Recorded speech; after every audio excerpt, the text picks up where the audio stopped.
बिस्मिल्लाहिर्रहमानिर्रहीम। मैं आप तमाम हजरात का, मीडिया का, कैमरामैन यहाँ पर मौजूद है, आप सबका शुक्रगुजार हूँ कि आप हमारी प्रेस कॉन्फ्रेंस की कवरेज के लिए यहाँ पर आए। इस मुल्क के जो मौजूदा सियासी हालात हैं उनसे आप भी वाकिफ़ हैं, हम भी वाकिफ़ हैं। सियासत का जो दारोमदार है, जो गुफ्तगू का महवर है, वो एक आम आदमी की मुश्किलात होनी चाहिए। वो गुफ्तगू एक आम आदमी के मसाइल, उसकी खुशहाली के इर्द गिर्द घूमनी चाहिए। लेकिन पिछले 2 सालों में जब से ये PTI की हुकूमत आई है, हमने ये दानिस्ता तौर पे देखा है कि हुकूमत ने जो नैरेटिव है, जो बयानिया है, वो आम आदमी की गुफ्तगू से हटाकर उसको पॉलिटिकल विक्टिमाइजेशन और उसको दूसरी जानिब ले जाने की सरीहन एक इंटेंशनल कोशिश की है। आज इस मुल्क में जो आम अवाम है, जो महंगाई और बेरोजगारी से इस वक्त सख्त अज़ियत में मुब्तला हैं, अखबारात में, TV चैनल्स पर दिखाया जा रहा है, अखबारात भरे पड़े हैं उन तस्वीर के साथ कि अवाम आटा हासिल करने के लिए, आटा खरीदने के लिए लाइनों में लगे हुए हैं। यूटिलिटी स्टोर्स पर जो अवाम की सहूलत के लिए कायम किए गए हैं, वहाँ पर ना आटा अवेलेबल है, ना चीनी अवेलेबल है। और आज जो होशरुबा महंगाई है, वो ऐसी हदों पर पहुँच चुकी है कि एक आम आदमी, सफ़ेद पोश तबका, उसकी दस्तरस से चीज़ें बाहर होती जा रही हैं। अगर मैं सिर्फ आज के आपको मार्केट में जो मौजूद रेट हैं रोज़मर्रा की अशिया के, जिनकी वजह से एक आम आदमी परेशान है, सिर्फ वो सुनाऊं तो अंदाज़ा कर तकलीफ से गुजर रहा है। इस वक्त आटे का 20 किलो का जो बैग है वो 1400 रुपये में अवेलेबल है और 2018 में ये कीमत 700 रुपये पर थी। आज चीनी जो कि यूटिलिटी स्टोर्स पे अवेलेबल नहीं है, गायब है, इस वक्त 110 रुपये किलो पर मिल रही है। इसी तरह घी 250 रुपये किलो, टमाटर 180 रुपये किलो। जो आम आदमी की रोजमर्रा की इस्तेमाल की चीजें हैं, दालें, माश की दाल 250 रुपया किलो। कोई सब्जी ऐसी नहीं है कि जो इस वक्त 100 रुपया किलो से कम हो। और ये महंगाई अपनी जगह पर, इसके ऊपर एक आम आदमी के लिए जो बिजली और गैस की कीमतें बढ़ा दी गई हैं, उससे उनका गुजारा करना मजीद मुश्किल हो गया है। सियासी लुगत में ये लफ्ज इस्तेमाल तो किए जाते हैं कि अवाम का जीना दोभर हो गया, अवाम सख्त अज़ियत में मुब्तला हैं। लेकिन गुजारिश ये है कि इन पिछले 2 सालों में जो सबसे बड़ी ट्रेजेडी है, जो अलमिया है, कि हमारा सफ़ेद पोश तबका, उनका जो भरम था, उनका जो पर्दा था, आज वो भी चाक हो गया। ख्वाब तो बहुत बड़े बड़े दिखाए, कहाँ 1 करोड़ नौकरी, कहाँ 50 लाख घर, और आज सूरत हाल आपके सामने है। आज अखबारात की जीनत बनी हुई है एक हेडलाइन कि काबीना के एक अहम रुकन, उन्होंने इस्तीफा दे दिया, वजीर आजम ने उनका इस्तीफा कबूल कर लिया। हम ये सवाल उठाना चाहते हैं, ये पूछना चाहते हैं कि वो मौसूफ जिन्होंने एक पोजीशन से इस्तीफा दिया, वो एक और अहम पोजीशन के ऊपर किस तरह काम कर सकते हैं। अगर वो एक पोजीशन रखने के लिए वो ठीक तस्वुर नहीं होते, तो वो CPEC अथॉरिटी जैसी अहम अथॉरिटी को रन करने के लिए कैसे ठीक तस्वुर होते हैं। अवाम के सामने अपने एहतसाब के बयानी को बचाने के लिए ये जो एक लॉलीपॉप फेंका गया है कि देखो हमने इस्तीफा ले लिया, हम जानना चाहते हैं कि किन वजूहात की बिना पर उनसे इस्तीफा लिया गया या उनका इस्तीफा कबूल किया गया। और अगर वो वजूहात स्पेशल असिस्टेंट के लिए, उनके उस मनसब को कंटिन्यू करने के लिए ठीक नहीं है, तो फिर वो सीपैक अथॉरिटी पे भी कंटिन्यू कर सकते हैं। हम ये दोगलापन मुकम्मल तौर पर रद्द करते हैं। हम ये समझते हैं कि इस मुल्क में आइन और कानून की हुक्मरानी होनी चाहिए और उसका बुनियादी तसव्वुर यह है कि हर शहरी के साथ बराबर का सलूक होगा। यह नहीं हो सकता कि ऑपोजिशन के लिए एक मेयार हो और हुकूमत में बैठे वुज़रा के लिए दूसरा मेयार। चंद दिन बाद ऑपोजिशन की एहतजाजी तहरीक का बाकायदा आगाज होने जा रहा है। 16 तारीख को गुजरांवाला में जलसा है। उस जलसे में पीडीएम की सारी क़यादत शरीक होगी। बिलावल भुट्टो साहब पाकिस्तान पीपल्स पार्टी के चेयरमैन, वो भी उस जलसे में शिरकत करेंगे। लाला मूसा से हमारे पंजाब के सदर कमरुज़्ज़मान कायरा साहब, उनकी रिहाइशगाह से वो रवाना होंगे। इंशाअल्लाह एक बड़े जुलूस की क़यादत करते हुए वो गुजरांवाला जलसागाह वहां पर पहुंचेंगे। इस वक्त हम ये समझते हैं, हमारा ये मौक़िफ़ है कि जो हालात मैंने पहले बयान किए, उन हालात की वजह से जो सियासी हालात इस मुल्क में क्रिएट कर दिए गए, वो एक कामयाब जलसा होगा और एक ऐसी बुनियाद रखी जाएगी ऑपोजिशन की तहरीक की कि जिसके फौरन बाद 18 तारीख को कराची में एक भरपूर जलसा होगा और फिर 25 तारीख को क्वेटा में, कि उसके अंदर अवाम की शिरकत से जो आज एक आम आदमी जिस कर्ब से गुजर रहा है और जिन हालात की तरफ इस मुल्क को धकेल दिया गया है, चाहे वो मईशत के हों, चाहे वो फॉरेन पॉलिसी के हों, कि सकूत कश्मीर के बाद होना तो ये चाहिए था कि दुनिया हमारे साथ खड़ी होती, इस्लामी ममालिक हमारे साथ खड़े होते, हम उनका एक मजबूत केस लड़ते।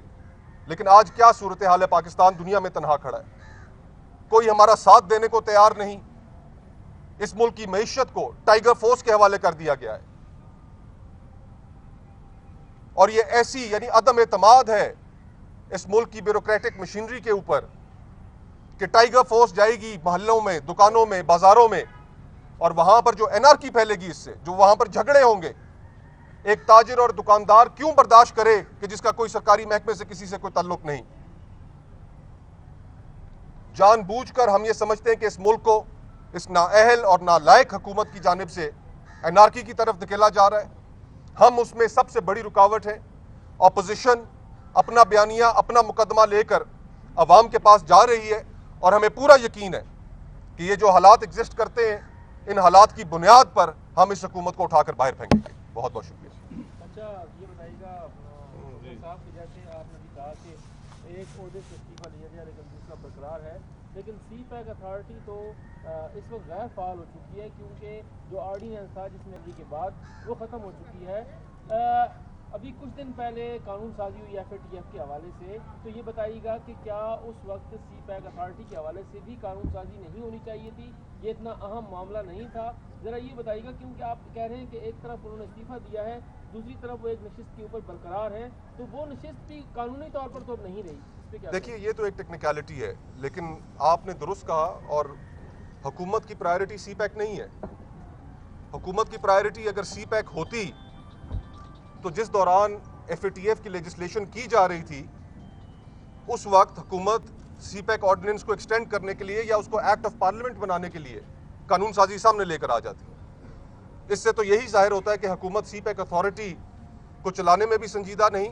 और हम पिछले 2 साल से देख रहे हैं, 12 पाकिस्तान की ऑपोजिशन ने इस बात को हर फोरम पे उठाया है कि चीन के साथ जो इश्तराक से जो सदर आसिफ अली जरदारी ने जो उसकी बुनियाद रखी, गवादर पोर्ट को सिंगापुर से लेकर चीन के हवाले की,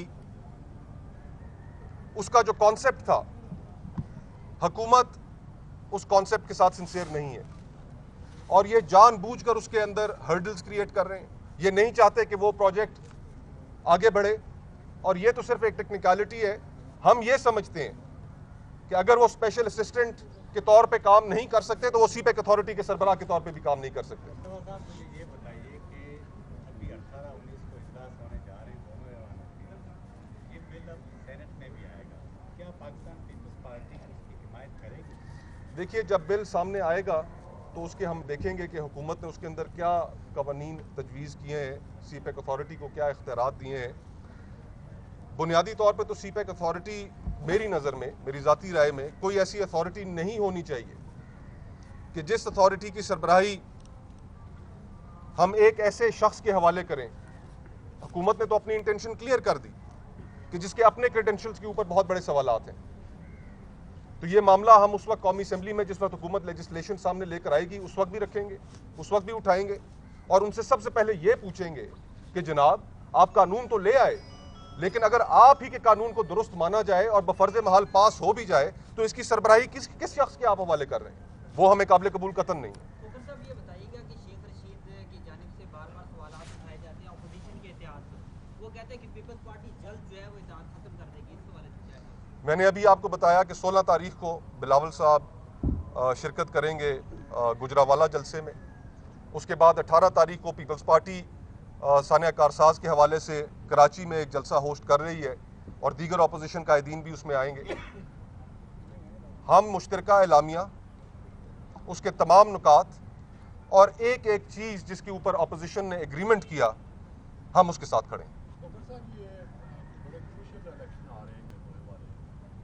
जो इलेक्शन के इंतजामात हैं या जो एक अपोजिशन एक गैर जानबदारी का एक मुतालबा कर रही है, वहाँ के इंतजामात के हवाले से आप मुतमिन हैं कि वो इलेक्शन इम्पार्शल हो सकेंगे? अगर इलेक्शंस इम्पार्शल ना हुए, हमारा अपोजिशन के इत्तेहाद का जहाँ पर अवाम मसाइल का शिकार है, जो मुकदमा लेकर हम अवाम के पास जा रहे हैं कि हक़ हाकमियत आपका है, ये कोई बैठ कर फैसला नहीं कर सकता कि अवाम से हक़ हाकमियत छीन कर फलाने इलेक्टेबल्स उसके साथ लगा दिए। कहीं बैठ कर यह तय कर लिया कि पाकिस्तान में आने वाले दिनों में हुक्मरानी कौन करेगा, वज़ीर आज़म कौन होगा। हमारा आइन कहता है, आइन की हमारी पहली 2 सतूर हैं, वो बड़ी वाज़ेह है कि हाकमियत अल्लाह सुब्हाना ताला के पास है और उसके बाद अवाम के पास है, खल्क़े खुदा के पास है, हाकमियत किसी और के पास नहीं है। 2018 के इलेक्शनों में धांधली की गई, उस धांधली में अवाम का हक छीना गया, खल्क़े खुदा के हक पर डाका डाला गया। आरटीएस का फेलियर अवाम के हक पर डाका डालने के लिए था। हम ना किसी अंपायर को तस्लीम करते हैं, हम ये चाहते हैं कि आइन के अंदर जो हदूद और कयूद तय कर दी गई हैं उनके ऊपर अगर हम मनोअन अमल करेंगे तो ये मुल्क तरक्की कर पाएगा, वरना नहीं कर पाएगा। अच्छा सर, ये बताएं, प्राइम मिनिस्टर कहते हैं कि आईएसआई को पता है कि मैं कैसी ज़िंदगी गुजारता हूँ, आईएसआई को पता है कि इमरान खान करप्ट नहीं है, आईएसआई को वो किंग समझ रहे हैं मुल्क के, क्या साबित करना चाह रहे हैं कि ये खैरख्वाही कर रहे हैं इदारे के साथ ही या इदारे को बदनाम कर रहे हैं? इदारों को बदनाम करने का जो सिलसिला पिछले 2 सालों से हो रहा है और ख़ुसूसन जब से अपोजिशन सामने आई है, हुकूमत की तमाम तर कोशिश है कि पाकिस्तान की अपोजिशन की और इदारों की आपस में लड़ाई करवाई जाए। आज से चंद दिन पहले chief of army staff Kakul academy में उन्होंने पहली चीज़ जो वहाँ पर उन्होंने एक अहम अपोजिशन के नुक्ते नज़र से, मैं सियासत का एक तालिब इल्म हूँ, मेरी नज़र में भी हुकूमत ने पिछले 1 हफ्ते 10 दिन से 2 हफ्ते से एक बयानिया खड़ा करने की कोशिश की कि इस मुल्क की अपोजिशन भारत के बयानिए को तक़वियत दे रही है। अपोजिशन के बयानिए से भारत ताकतवर हो रहा है। उन्होंने अपनी उस गलती का एतराफ़ नहीं किया कि वज़ीर आज़म आज़ाद कश्मीर के साथ उन्होंने जो किया, लेकिन आर्मी चीफ ने अपने खिताब के दौरान कहा कि कंस्ट्रक्टिव क्रिटिसिज्म कोई हाइब्रिड वॉर नहीं है। एक तरफ हुकूमत का बयानिया कि पाकिस्तान की अपोजिशन गद्दार और बगावत पर उतरी हुई है, और दूसरी तरफ जो इस मुल्क में जो हालात रहे पिछले चंद सालों में, हम सब वाकिफ हैं उससे। तो कंस्ट्रक्टिव क्रिटिसिज्म में हम बिलीव करते हैं और उसी की बुनियाद पर हमारा मुतालबा गैर आइनी मुतालबा नहीं है, कोई गैर कानूनी मुतालबा नहीं है। हमारे तमाम मुतालबात इस मुल्क में आइन और कानून और पार्लियामेंट और कॉन्स्टिट्यूशन की सुप्रीमेसी के लिए। तो मुस्तफा साहब, आपको जो अदारे हैं हमारे, उनके ऊपर पूरा यकीन है कि उनकी जो शफाफ हैं और बेहतर तरीके से काम कर रहे हैं? देखिए, हमारी एक हिस्ट्री रही है, पाकिस्तान की हिस्ट्री में डिक्टेटरशिप्स रही हैं। यहाँ पे उन डिक्टेटरशिप्स के दौरान बहुत बड़ा अमल दखल रहा है, सिविलियन हुकूमतों में भी अमल दखल रहा है। फॉरेन पॉलिसी के हवाले से सिविलियन हुकूमतें शाज़ो नादिर फैसले करने में आज़ाद थीं। हमने पाकिस्तान पीपल्स पार्टी के दौरे हुकूमत में अगर पार्लियामेंट इस मामले में लीड लेगी, फॉरेन पॉलिसी पार्लियामेंट में डिस्कस होगी, तो वो गलतियों की गुंजाइश खत्म हो जाएगी। मैं आपके सामने एक मिसाल रखता हूं, सलाला इंसिडेंट। सलाला इंसिडेंट जिसमें हमारे पाकिस्तान की अफवाज के दर्जनों लोग नेटो फोर्सेस के हाथों शहीद हुए। उसके बाद पार्लियामेंट ने एक मौकफ लिया, पार्लियामेंट ने स्टांस लिया कि हम इस मुल्क में नेटो सप्लाईज बंद कर देंगे और उस वक्त तक उनको बहाल नहीं किया जाएगा जिस वक्त तक अमेरिका माफी नहीं मांगता। यह बात वेस्टर्न जो दुनिया है जुबान को समझती है। जब पाकिस्तान की पार्लियामेंट ने यह चीज तय कर दी तो अमेरिका जैसे मुल्क ने अपनी तारीख में पहली दफा किसी मुल्क से उसने माफी मांगी। तो हम पार्लियामेंट की सुप्रीमेसी चाहते हैं और यह बात अपनी जगह दुरुस्त है। हुकूमत ने पिछले 2 सालों में बहुत ज्यादा वैक्यूम क्रिएट किया और उसमें बहुत सी चीजों में अननेसेसरीली उस वैक्यूम को फिल करने के लिए घसीट लिया गया। अब टिड्डी दिल, लोकस्ट, अगर आर्मी चीफ उस मीटिंग में उसको प्रिजाइड कर रहे हैं तो ये उनका कॉन्स्टिट्यूशनल रोल नहीं है। लेकिन 2 साल से इस हुकूमत के नालायक वजीर कुछ नहीं कर सके तो फिर मुल्क आखिर किसी ने तो चलाना है। इस वक्त मुल्क ऑटो पायलट पे है, मुल्क में सिविलियन हुकूमत बुरी तरह नाकाम है, टाइगर फोर्स के जिम्मे इख्तियारात उनके जिम्मे कर दिए गए हैं। तो ये इससे ज्यादा और क्या एविडेंस आपको चाहिए कि मुल्क में कोई हुकूमत नहीं। वजीर आजम ने इजलास किया है और फैसला ये किया है कि अपोजिशन को एहतजाजी जलसे करने की इजाज़त दी जाएगी, तो कोई दरख्वास्त दी थी आप लोगों ने? एहतजाजी जलसे करना ये हमारा आईनी हक है। ये हक पाकिस्तान का आइन इस मुल्क के हर शहरी को देता है कि उसके पास आज़ादी इजहार राय की फ्रीडम होगी, फ्रीडम ऑफ एक्सप्रेशन होगा, फ्रीडम ऑफ असेंबली होगी। ये हमारे आईनी हकूक हैं। हुकूमत हम पे कोई एहसान नहीं कर रही। और अगर जिस तरह अभी चंद दिनों में जो हम मीडिया पे देख रहे हैं कि गुजरावाला में बैनर्स उतारे जा रहे हैं, ऑपोजिशन के पार्टियों के लोगों को गिरफ्तार किया जा रहा है, पाकिस्तान पीपल्स पार्टी के जो हमारे जॉइंट सेक्रेटरी थे गुजरावाला डिवीजन के, उनको गिरफ्तार किया गया। तो ये हुकूमत का मकसद तो सिर्फ यही है कि लोगों को रोका जाए। लेकिन जो हालात हैं इस वक्त, अवाम जिस कर्ब से गुजर रहे हैं, जो महंगाई से गुजर रहे हैं, जौक दर जौक अवाम उसमें शामिल होंगे इंशाअल्लाह। साहब ये बताएं कि जो ये नया इत्तेहाद बना है इससे आप किस हद तक आपका समझते हैं कि बेहतर रिजल्ट देगा या वो जो रवायत रही है गुफ्तन नशिस्तन बर्खास्तन वाली बात तो नहीं होगी? अगर ऐसा होता तो हम एक काबिल अमल प्लान सामने ना लेकर आते। हमने अक्टूबर का प्लान सामने दिया, नवंबर का दिया, दिसंबर का दिया और फिर जनवरी में इस चीज़ का भी ऐलान किया कि अगर हमारे मुतालबात ना माने गए, मुश्तरका एलामिये पर अमल ना किया गया तो हम फिर इस्लामाबाद की तरफ लॉन्ग मार्च करते हुए आएंगे। डॉक्टर साहब, एक डेरा गाजी खान में एक वाक़या पेश आया है। 2 जर्नलिस्टों को उन्होंने हथकड़ियाँ लगा के और फिर बाद में उसकी तस्वीरें भी सोशल मीडिया पर डाली हैं, क्योंकि वो चीफ मिनिस्टर का इलाका भी है। तो इसके ऊपर जो है जर्नलिस्टों ने कॉल भी दी हुई है, हड़ताल की कॉल भी दी है और प्रोटेस्ट की कॉल भी दी हुई है। इस पर इस मुल्क में जो पिछले 2 सालों से सहाफ़ी हजरात के साथ जिस मुश्किल का आप शिकार हैं कि आपके पास आपके कलम की जो आवाज़ है वो आपसे छीनी जा रही है। मीर शकीलुर रहमान साहब, मतीउल्लाह जान साहब, मुर्तज़ा सुलंगी साहब, नुसरत जावेद साहब, क्या क्या मैं नाम लूँ। हज़ारों लोग मीडिया इंडस्ट्री को जानबूझकर बहरान का शिकार किया गया। आपके कॉलीग्स जो आपके साथ थे वो आज आप बहुत से हज़ारों लोग आपके साथ नहीं हैं। एक बाकायदा प्लान के तहत मीडिया को बहरान का शिकार किया गया ताकि वो असल चेहरा इस हुकूमत का आवाम को ना दिखा सके, असल इश्यूज पर बात ना हो सके। इसके ऊपर हम पाकिस्तान पीपल्स पार्टी के चेयरमैन बिलावल भुट्टो साहब पहले दिन से freedom of the expression and freedom of the press के लिए वो आवाज़ उठाते रहे हैं। हर मौके पे उन्होंने आवाज़ उठाई है।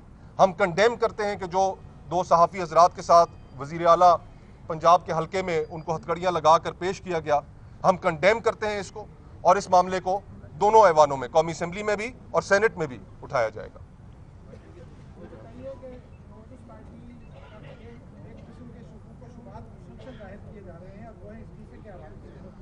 कहा जा रहा है कि पीपल्स पार्टी के लोग आते हैं उनमें से इस्तीफा पीपल्स पार्टी नहीं देगी। अगर इस हवाले से आप या आपकी पार्टी खुलकर कुछ हमने तो बहुत खुलकर बात की।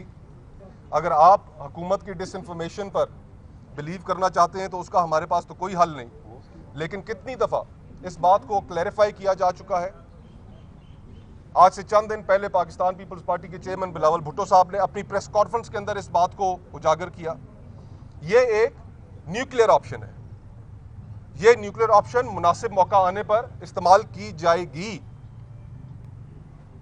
बहुत बहस मुबाहिसा हुआ इसके ऊपर एपीसी के अंदर, लेकिन हम ये समझते हैं कि ये लॉन्ग मार्च की नौबत जिस वक्त तक आएगी उससे बहुत पहले इस हुकूमत का बोरिया बिस्तरा गोल हो चुका होगा, शायद वो नौबत ही ना आए। बहुत बहुत शुक्रिया।